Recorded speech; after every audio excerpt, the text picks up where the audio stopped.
జై హో మాత ఛానల్ ప్రేక్షకులకు నమస్సులు. నేను చేస్తున్న వీడియోలను ఎంతగానో ఆదరిస్తున్న మీ అందరికీ హృదయపూర్వక ధన్యవాదాలు తెలియజేసుకుంటున్నాను.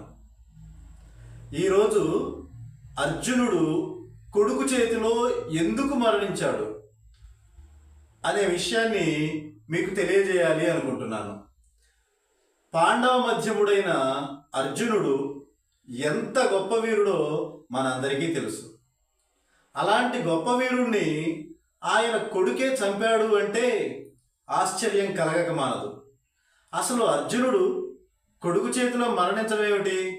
అతను భారతం చివరి వరకు తన అన్నదమ్ములతో కలిసి ఉన్నాడు కదా.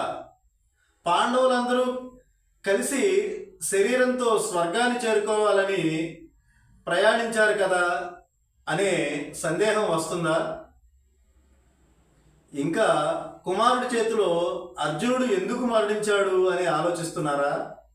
అయితే ఆలస్యం చేయకుండా కథలోకి వెళ్ళిపోదాం. ఒకానొక సందర్భంలో అర్జునుడు అరణ్యవాసం చేస్తూ మణిపుర రాజ్యాన్ని సందర్శించాడు. అనుకోకుండా ఆ రాజ్య కుమార్తె అయిన చిత్రాంగదను అక్కడ చూస్తాడు. ఆమెలో నిజాయితీ, ధైర్యం నచ్చి ఆమెను వివాహం చేసుకోవాలనుకుంటాడు.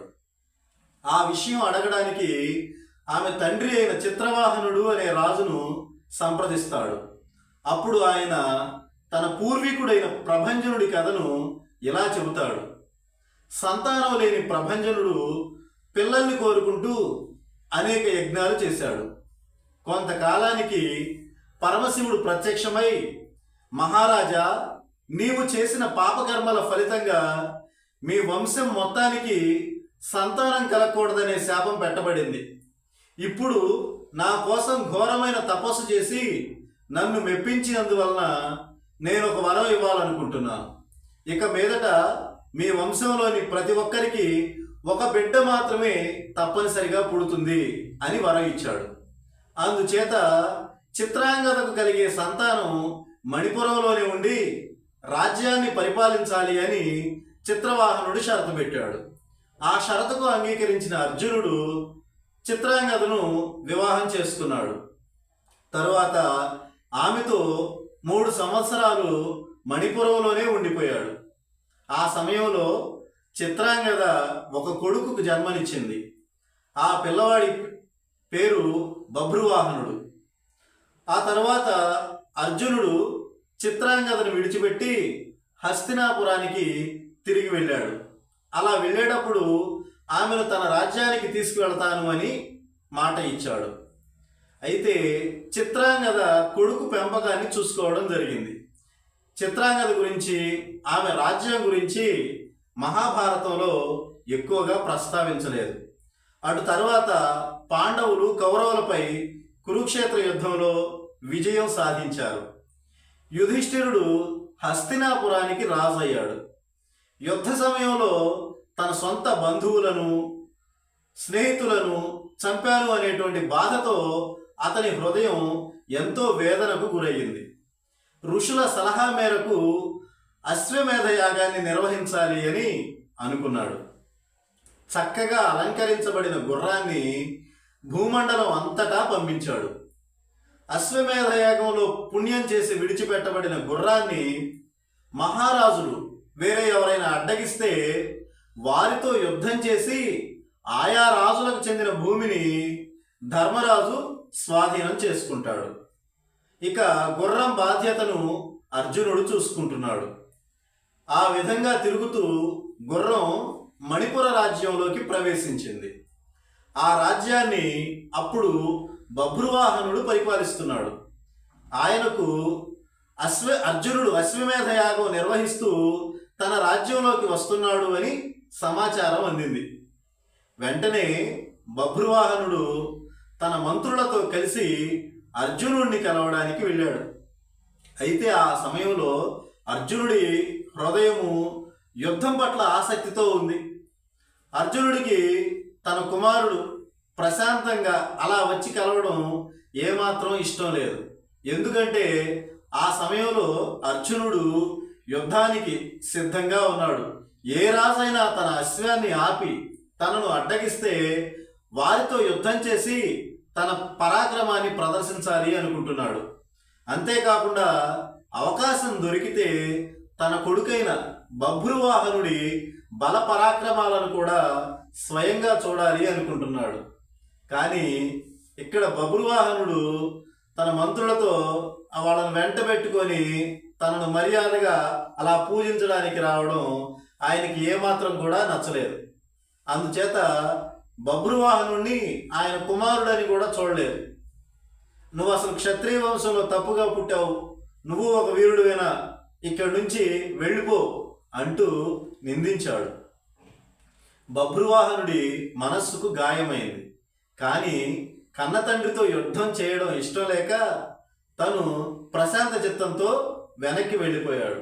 అంతలో ఉలూపి అనే అర్జునుడి యొక్క మరొక భార్య, ఈమె నాగకన్య. గతంలో అర్జునుడికి ఉలూపితో వివాహం జరిగింది. ఆ ఉలూపి బభ్రువాహనుడి ముందు ప్రత్యక్షమై, నేను మీ తండ్రి అయిన అర్జునుడికి భార్యను, నీకు తల్లి వరస అవుతాను అంటూ పరిచయం చేసుకుంది. ఆ తరువాత బభ్రువాహనుణ్ణి యుద్ధానికి ప్రోత్సహిస్తూ, నాయన, నీ తండ్రి అర్జునుడికి యుద్ధం అంటే మహాప్రీతి, నీవు కూడా యుద్ధంలో ఎంత ప్రావీణ్యాన్ని సంపాదించావో ఆయన చూడాలి అనుకుంటున్నాడు. అందుచేత నీవు అతనితో యుద్ధం చేయడం ఏమాత్రం తప్పు కాదు. కాబట్టి అలా వెళ్ళి నువ్వు నీ తండ్రితో యుద్ధం చెయ్యి, నువ్వెంత వీరుడివో మీ నాన్నగారికి చూపించు అంటూ బభ్రువాహనుణ్ణి యుద్ధానికి రెచ్చగొట్టింది. ఉలూపి మాటలు విని బభ్రువాహనుల్లో యుద్ధం చేయాలనే కోరిక ఎక్కువైంది. కొంతమంది సైన్యాన్ని వెంటబెట్టుకొని తన తండ్రి అయిన అర్జునుడి దగ్గరికి వచ్చాడు. తనతో యుద్ధం చేయడానికి వచ్చిన బభ్రువాహనుణ్ణి చూసి అర్జునుడు ఎంతో సంతోషించాడు. ముందుగా బభ్రువాహనుడే సూదుల వలె పదునైన బాణాలను అర్జునుడి శరీరం తూట్లు పొడిచేలా వేశాడు. అర్జునుడు కూడా ఏమాత్రం తగ్గకుండా బాణాలు సంధించాడు. ఆ యుద్ధం దేవాసుర సంగ్రామాన్ని తలదన్నేలా జరిగింది. బభ్రువాహనుడు అలవోకగా అర్జునుడి మెడ ఎముకపై ఒక బాణం వేశాడు. ఆ బాణం పాము పుట్టలో దూరినట్లుగా అర్జునుడి శరీరంలో దూరింది. అంతేకాకుండా శరీరాన్ని ఛేదించుకుని భూమిలో దిగబడింది. ఆ దెబ్బకు అర్జునుడు తీవ్ర వేదనకు గురయ్యాడు. అయినా తన ధనుస్సును ఊతగా పట్టుకొని లేచి బభ్రువాహనుడిని ప్రశంసించాడు. నాయనా, ఈరోజు నీ వీరత్వం ప్రపంచానికి తెలియజేసేలా నీ పరాక్రమాన్ని చూపిస్తున్నావు, నాకు చాలా ఆనందం కలుగుతుంది. సరే, ఇప్పుడు నేను కూడా బాణాలు సంధిస్తాను, జాగ్రత్తగా ఉండు అంటూ బాణాలు బభ్రువాహనుడిపై కురిపించాడు. ఆ బాణాలు ఇంద్రుడి వజ్రాయుధాల్లా అనిపించాయి. కానీ బభ్రువాహనుడు తన దగ్గర ఉన్న బల్లెంతో వాటిని 2-3 ముక్కలుగా చేశాడు.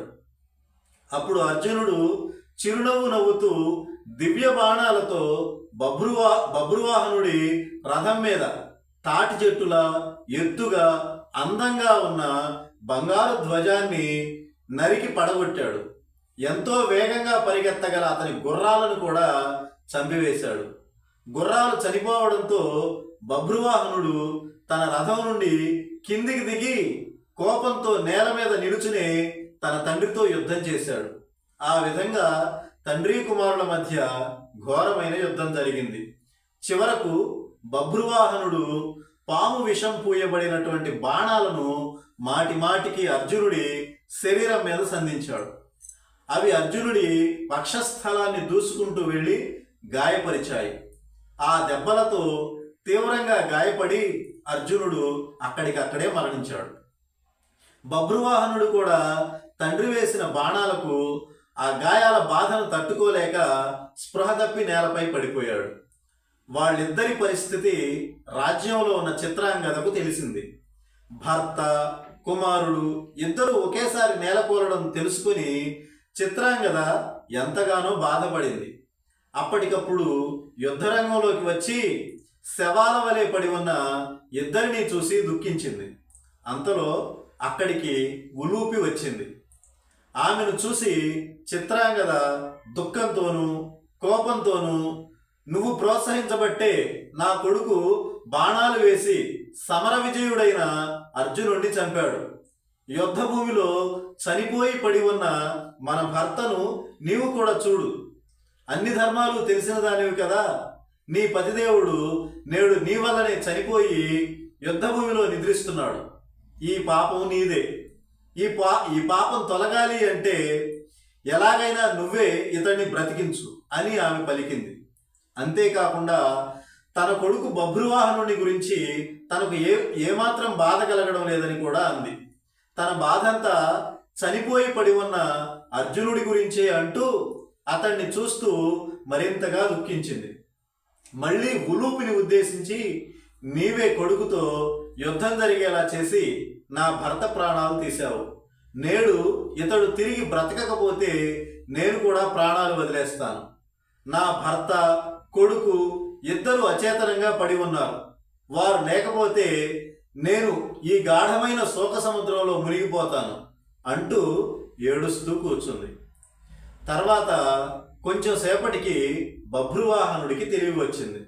అతడు తన తల్లి యుద్ధ భూమిలో కూర్చుని అలా ఏడుస్తూ ఉండడం చూసి, అయ్యో, ఇంతవరకు సుఖాల్లోనే పుట్టి పెరిగిన నా తల్లి చిత్రాంగద నేడు మరణించి పడిపోయి ఉన్న తన భర్తను చూసి అతనితో పాటు తాను కూడా మరణించడానికి సిద్ధమయ్యింది.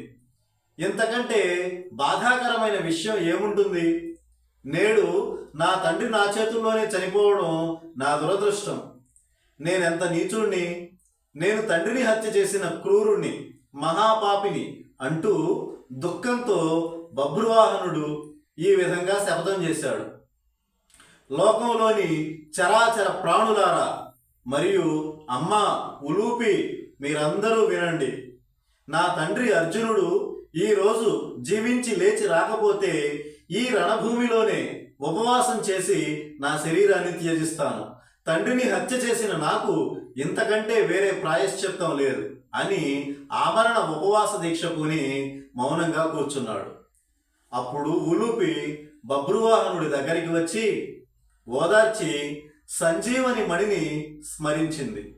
సర్పాల ప్రాణాలకు ఆధారభూతమైన ఆ మణి ఆమె స్మరించగానే ఆవిడ చేతుల్లో ప్రత్యక్షమైంది. దానిని బభ్రువాహనుడి చేతిలో పెడుతూ, కుమారా, బాధపడకు. అర్జునుడు నీ చేతిలో ఓడిపోలేరు. మానవులెవరూ అర్జునుడిని జయించలేరు. నీ తండ్రికి మేలు జరగడానికి నేను చేసిన మాయ ఇది. నీవు నీ ద్వారా ఏదో పాపం జరిగిపోయిందని సందేహించకు. నీ తండ్రిని బ్రతికించడానికి ఈ దివ్యమణిని తీసుకో. తన స్పర్శతో ఈ మణి ఎల్లప్పుడూ సర్పాలను బ్రతికేలా చేస్తుంది. దీని స్పర్శ తగలగానే అర్జునుడు తిరిగి బ్రతుకుతాడు అన్నది ఉలూపి. అలా చెప్పిన తర్వాత బభ్రువాహనుడు ఎంతో సంతోషంతో తండ్రి హృదయంపై ఆ మణిని ఉంచాడు. ఆ వెంటనే అర్జునుడు నిద్రలో నుంచి లేచినట్లుగా లేచి కూర్చున్నాడు. ఎదురుగా ఉన్న చిత్రాంగదను ఉలూపిని చూసి ఏం జరిగింది అంటూ ప్రశ్నించాడు. తన వలన గాని బభ్రువాహనుడి మూలంగా గాని మీకేదైనా కష్టం కలిగిందా అని సందేహంతో అడిగాడు. వారు అలాంటిదేమీ లేదని సమాధానం చెప్పారు.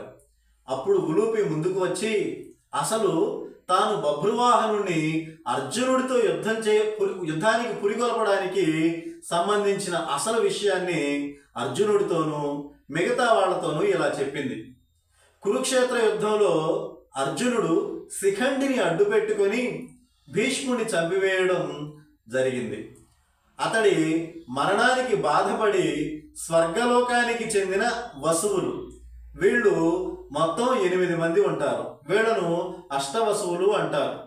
వీరే గంగాదేవికి శంతనుడికి పిల్లల రూపంలో జన్మించారు. భీష్ముడు కూడా ఈ అష్టవసువులలో ఒకడు. భీష్ముడిగా పుట్టిన ఒక్క వసువు మినహాయించి మిగతా 7 మంది వసువులు ఒకరోజు తమకు జన్మనిచ్చిన గంగాదేవి దగ్గరికి వచ్చారు. అలా వచ్చి భీష్ముడిని మోసం చేసి అంతమొందించిన అర్జునుడిపై తమకు ఎంతో కోపంగా ఉందని, గంగాదేవి అంగీకరిస్తే అర్జునుడిని శపిస్తాము అని చెబుతున్నారు. అదే సమయంలో స్నేహితురాలతో కలిసి అక్కడ ఉలూపి స్నానమాచేస్తూ ఉంది. ఆ మాటలు కూడా విన్నది. వెంటనే ఆమె తన తండ్రి దగ్గరికి వెళ్ళి జరిగిన విషయం అంతా చెప్పింది. ఆయన కూడా వేగంగా గంగాదేవిని, వసువులను సమీపించి తన అల్లుడైన అర్జునుడికి ఎటువంటి అపకారం తలపెట్టవద్దు అని వేడుకున్నాడు. అప్పుడు వారందరూ ఆ సర్పరాజు ఆ విధంగా వేడుకోవడంతో శాంతించి అర్జునుడిపై తమకున్న కోపం తగ్గాలి అంటే ఏం చేయాలో ఈ విధంగా ఉపదేశించారు. అర్జునుడు మణిపురంలో ఉన్న తన కుమారుడైన బభ్రువాహనుడి చేతిలో యుద్ధం చేసి నేల కూలితే ఆయన చేసిన పాపానికి విముక్తి లభిస్తుంది అని చెప్పారు. ఆ మాటలు విన్న నేను అంటే ఉలూపిని ఈ సందర్భంలో మీకు ఎలాగైనా విముక్తిని కలిగించాలని ఇదంతా చేశాను. ప్రాణనాథ అర్జున, మిమ్మల్ని యుద్ధరంగంలో దేవేంద్రుడు కూడా ఓడించలేడు అనే విషయం మా అందరికీ తెలుసు. అంతేకాకుండా మీ కొడుకైన బభ్రువాహనుడి వీరత్వం కూడా ఈ రూపంలో మీరు దర్శించడానికి అవకాశం కలిగింది అంటూ ఉలూపి చెప్పేసరికి అర్జునుడు ఎంతో సంతోషించాడు. తన కుమారుడైన బభ్రువాహనుడిని పిలిచి ఆశీర్వదించాడు. ఈ విధంగా శిఖండిని అడ్డుపెట్టుకొని భీష్ముడిని చంపడం ద్వారా అర్జునుడు తన కుమారుడి చేతిలో మరణించాడు. భార్య అయిన ఉలూపి సహాయంతో తిరిగి బ్రతికాడు. ఇదండి కథ. నేను చేసిన ఈ వీడియో మీకు నచ్చినట్లయితే లైక్ చేయడం మర్చిపోకండి. అలాగే సబ్స్క్రైబ్ చేసుకొని వీడియోను మీ ఫ్రెండ్స్కి షేర్ చేయండి. మీరు అందించే ప్రోత్సాహం మరిన్ని మంచి కథలను మీ ముందుకు తీసుకురావడానికి తోడ్పడుతుంది. ధన్యవాదాలు. మీ గోలి రామచంద్రరావు.